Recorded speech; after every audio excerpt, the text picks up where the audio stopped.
Yes, my dear friend, welcome back to the channel. Very good afternoon to you wherever you are on the globe. On the continent of Africa, in Europe, in America, in Canada, Australia, or right here in Southeast Asia. Ladies and gentlemen, you are highly welcome to this very Wednesday afternoon edition. It is a special hot Wednesday indeed. And I'm excited to be back with exclusives for you. Ladies and gentlemen, earlier on today, I tried to analyze Chelsea games in the past.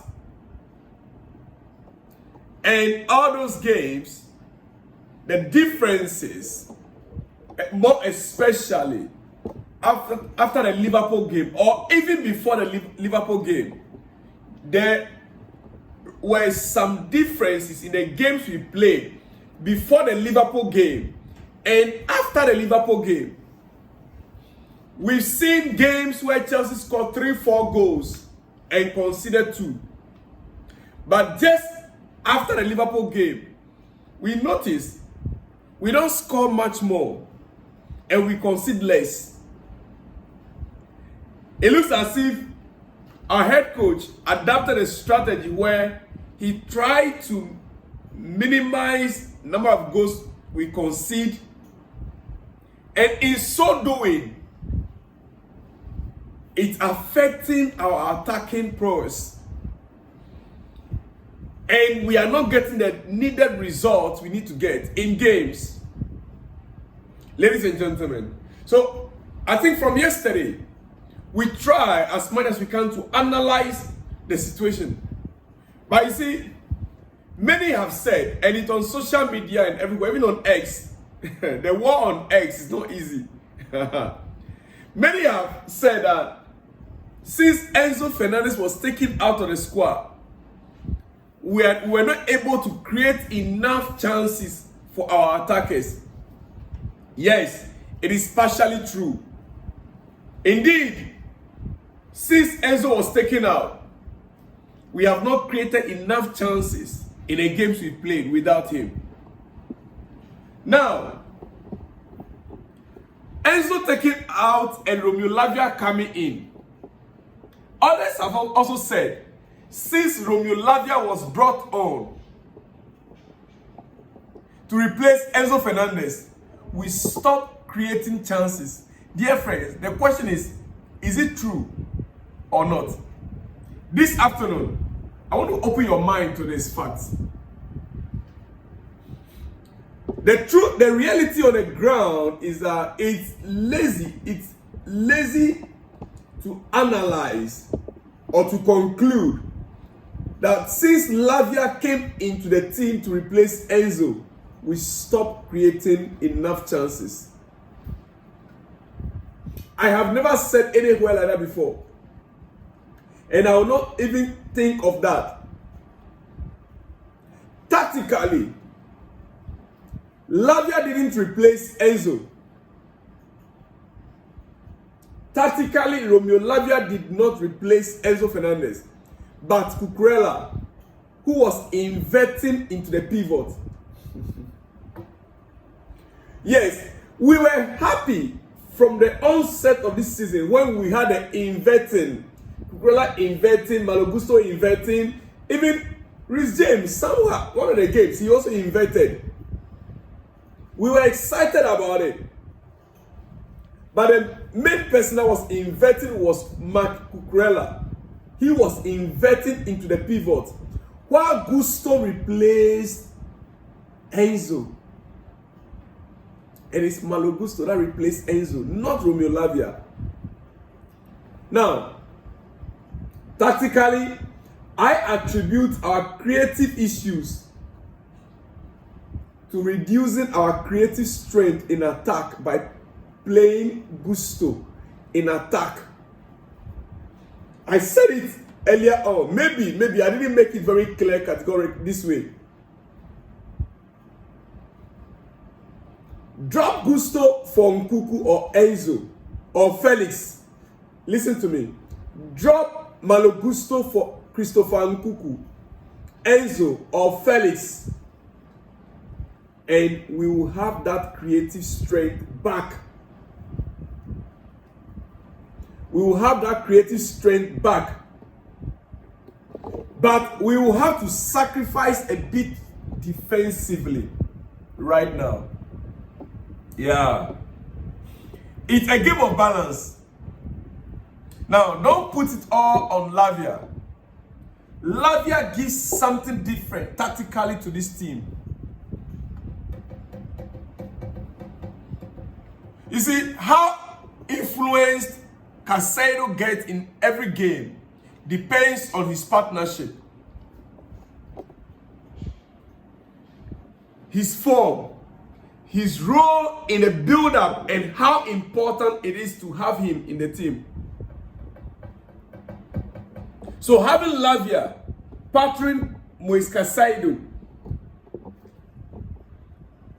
or having Lavia alongside Caicedo, gives something different than what Enzo gives. Nonetheless, Enzo gives creativity in our forward lines. So, what do we want? Solidity in defense. And you see, I sometimes personally, I try to go into the mind of our head coach to get, try to analyze the way he's thinking. Honestly, if we really want to have a defensive solidity, it's not about, I don't think Malo Gusto being, in attacking role brings our defensive solidity. We create less opportunities for our striker, and we concede less. Yes, I agree on that. We concede less goals, but we also create less. And that is the reason why we don't score more goals. Ladies and gentlemen, I will not take much of your time. Now, let me show you something here. Let me show you something here.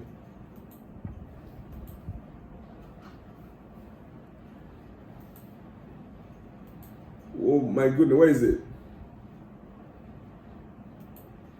Okay. It's here right now. Now, whenever we have Chelsea attacking,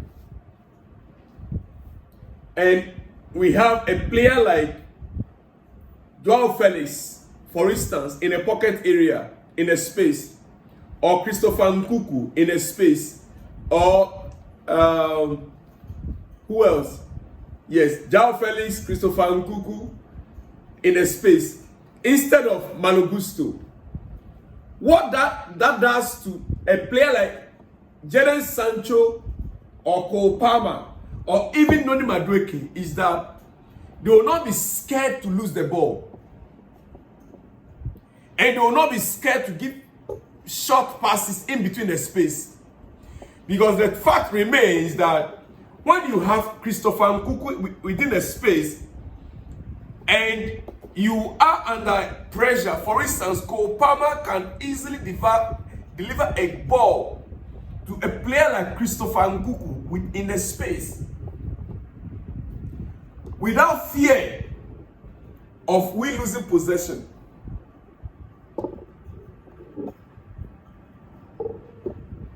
You see, if you can squeeze and stop Cole Palmer, if any team want to squeeze and stop Cole Palmer from playing his game, then it is only when, that can only be when we allow Malo Gusto to play in the space. That is the only time teams can squeeze Cole Palmer and not allow him to play his game. I'm not too sure if you are getting my point.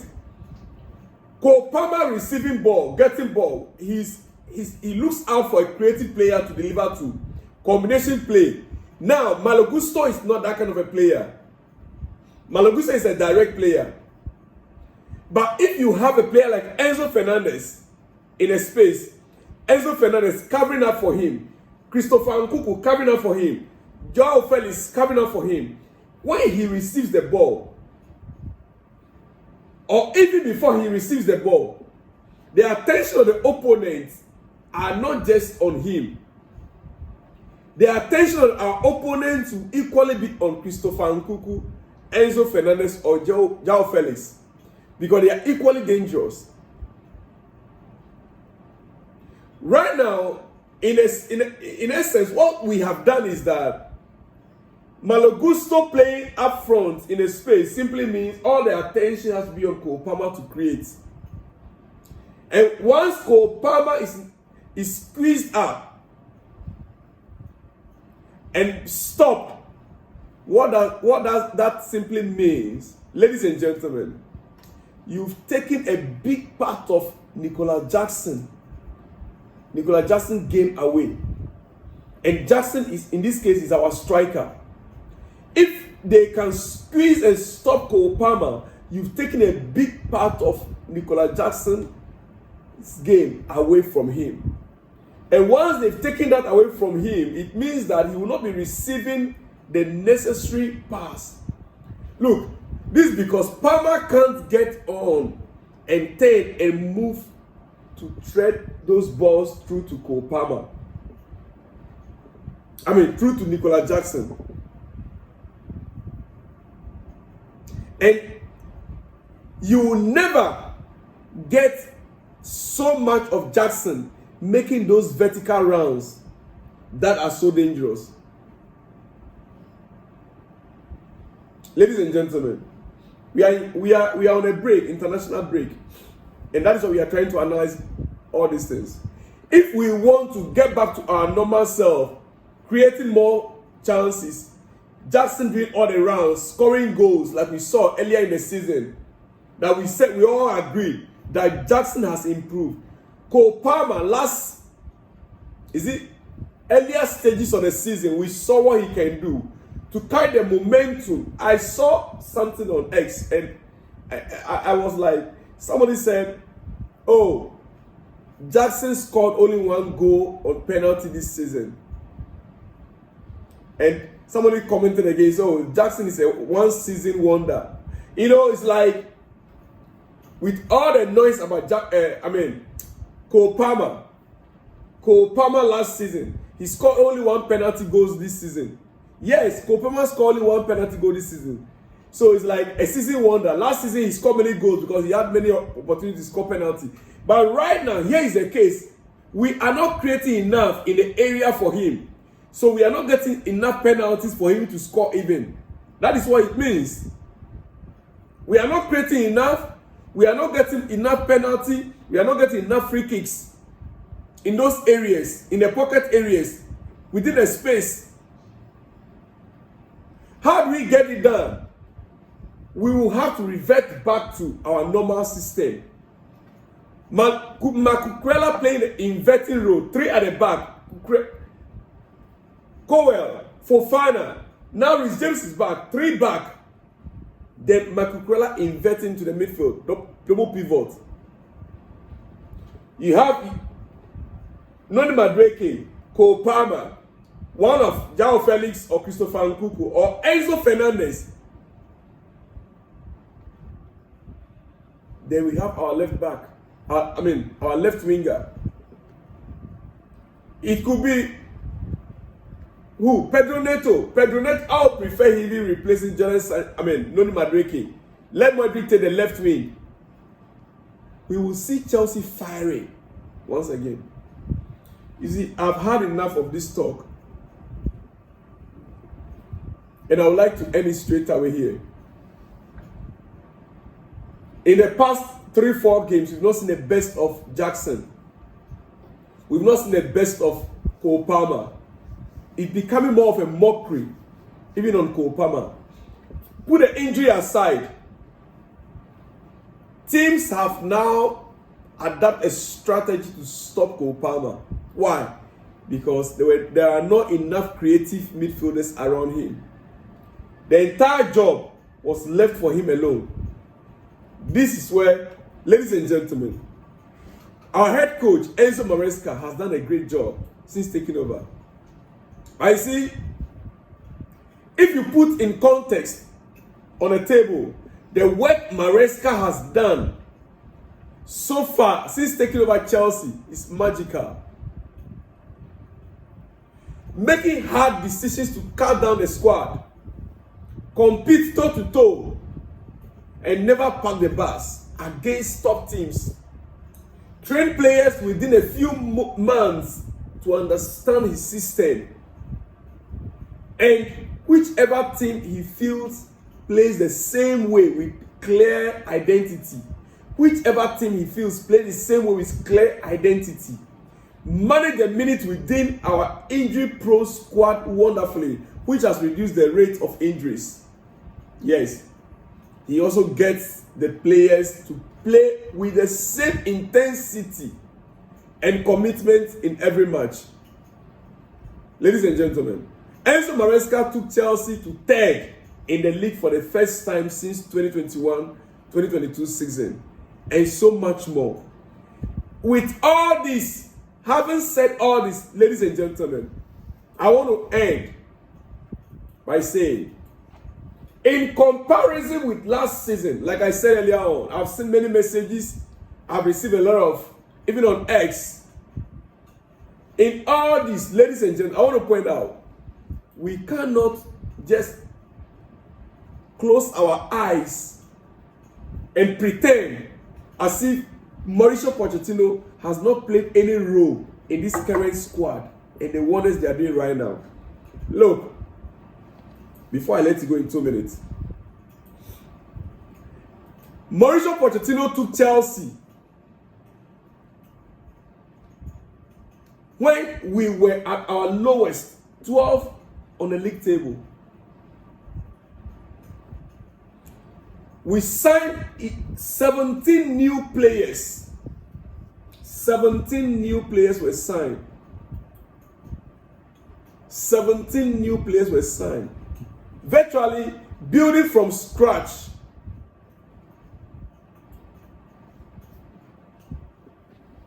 Yes. In the first half of the season, we were plagued with so many injuries. At the point, we had 12 players on injury. Remember, the season started without a player like Romeo Lavia, Christopher Nkunku, Wesley Fofana, and many more. Even Rhys James, our captain.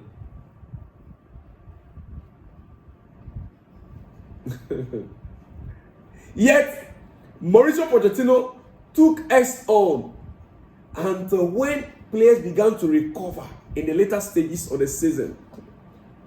Remember, players like Kopama were signed after the season started. Oh yes, maybe you have forgotten. Players like Kopama never had pre-season with Chelsea. I think 2 or 3 other players, they never had pre-season with Chelsea. So Poch had to adapt a strategy to sail the ship through thick and thin. Within 4-5 months, get to the middle of the season, like we are right now, November, December, that was when we started seeing the reality of Chelsea's squad. After Christmas, Chelsea began to sail on a smooth path. When players began to come out from injury before the season ends, I think by March, April, we saw Chelsea football, Chelsea that we all desire, that we were hoping for. We ended high from 12 to 6. It could have been maybe 4th or 5th even. Would have been playing Europa League. Ladies and gentlemen, it is heartbreaking when some of us will just get up and think or say, because we have Enzo Must, Poch has done nothing.